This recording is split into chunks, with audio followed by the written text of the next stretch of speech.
শহরটা কলকাতা, কিন্তু আজকে এই শহরটাই দুভাগে ভাগ হয়ে গেছে।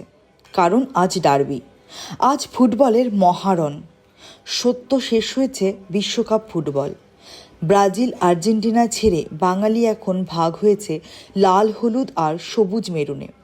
এশিয়ার অন্যতম প্রাচীন টুর্নামেন্ট ডুরান্ড কাপের সূচনা হচ্ছে আজ।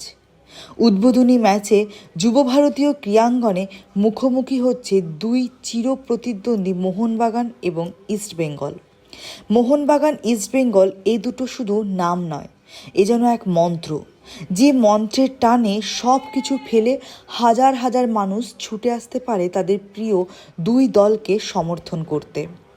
ফারুক বিশ্বকাপের ময়দানে পা রাখতে না পারলেও মোহনবাগান ইস্টবেঙ্গলকে ঘিরে বাংলার ফুটবল প্রেমীদের আবেগ বিশ্ব ফুটবল ইতিহাসে নয়া ইতিহাস সৃষ্টি করেছে।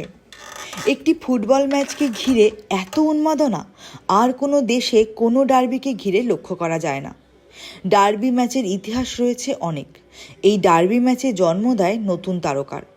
আজকের ডার্বিও হয়তো জন্ম দেবে বাংলার ফুটবলে নতুন তারকার।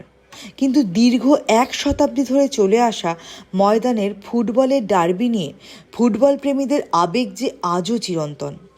ডার্বি পরিসংখ্যানে লাল হলুদ বাহিনী সবুজ মেরুনের থেকেও অনেকটা এগিয়ে থাকলেও ডুরান্ড ম্যাচে কিন্তু আবার লাল হলুদকে পেছনে ফেলে ডার্বির পরিসংখ্যানে এগিয়ে সবুজ মেরুন বাহিনী।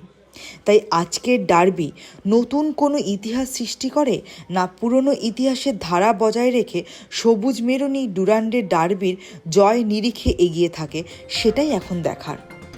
ব্যুরো রিপোর্ট, দিনকাল নিউজ, কলকাতা।